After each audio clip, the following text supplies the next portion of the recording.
ओम शांति। वैशाली के दंड नायक ने बुद्ध को अपने घर आमंत्रित किया, साथ ही विशाल धनराशि भी समर्पित करने का आश्वासन दिया। बुद्ध ने कहा, हम कृपण की भिक्षा नहीं स्वीकार करते। पहले दान का मर्म समझो और श्रेष्ठतम दान करो। कृपण शब्द सुनते ही दंड नायक के सहायक चापलूस बिफर उठे। सबसे शक्तिशाली व्यक्ति को बुद्ध ने ऐसा शब्द कहा। उग्र तेजा दंड नायक ने अपने को संभाला और घर जाकर पत्नी के सहयोग से दान देना शुरू किया। ऐश्वर्य लुटाने लगा। दीन दरिद्र भिखारी सभी कृतार्थ होने लगे। समाचार बुद्ध तक पहुंचे। फिर दंडनायक बुद्ध के पास पहुंचा। संदेश मिला, प्रथम कोटि का दान दे सकने का साहस जुटाओ।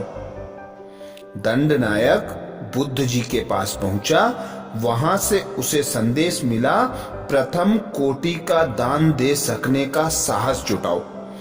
पात्र कुपात्र का विचार किए बिना ऐश्वर्य लुटाना दान नहीं है। दंड नायक लौट गए। मंथन चलता रहा। सोचा, अहम का समर्पण करने पर ही सर्वस्व दान हो पाएगा। अगले दिन बुद्ध स्वयं द्वार पर आ गए। पति पत्नी दोनों उठे, चरण वंदना की और बोले, प्रभु, संपत्ति आपकी, निवास आपका और हम दोनों आपके। हमारे श्रम व समय का सर्वस्व दान आपको, व्यक्तित्व का दान आपको।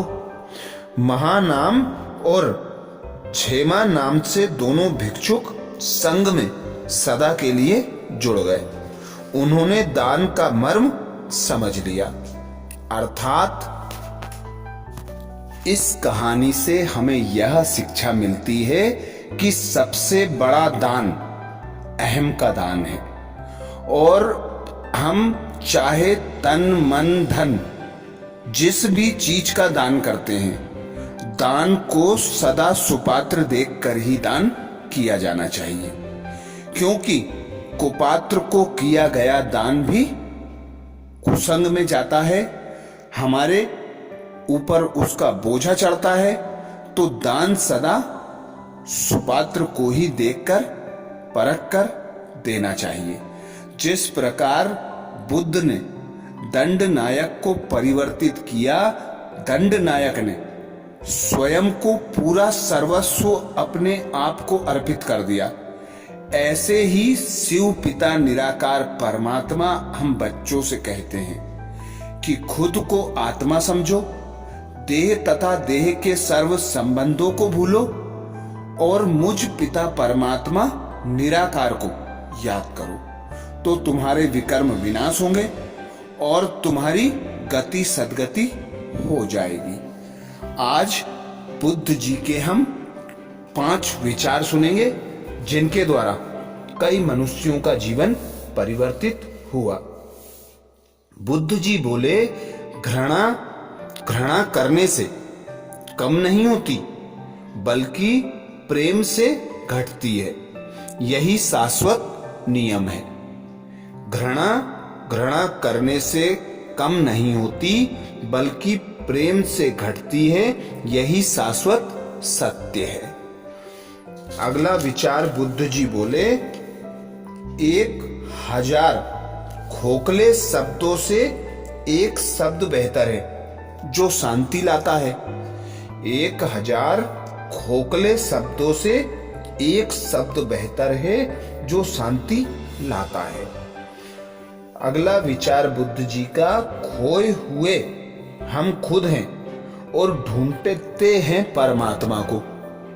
खोए हुए हम खुद हैं और ढूंढते हैं परमात्मा को।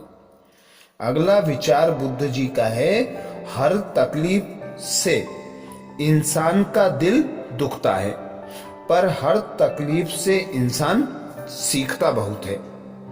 हर तकलीफ से इंसान का दिल दुखता है, पर हर तकलीफ से इंसान सीखता बहुत है। अगला विचार बुद्ध जी का, अपनी उम्र और पैसों पर कभी घमंड मत करना, क्योंकि जो चीजें गिनी जा सकती हैं वो अवश्य खत्म होना ही है। अपनी उम्र और पैसों पर कभी घमंड मत करना, क्योंकि जो चीजें गिनी जा सकती हैं वो अवश्य खत्म होना ही है। तो ये थे बुद्ध जी के विचार और एक ऐसी कहानी जिसके द्वारा हम अपने जीवन को परिवर्तित कर सकते हैं। अच्छा, ओम शांति।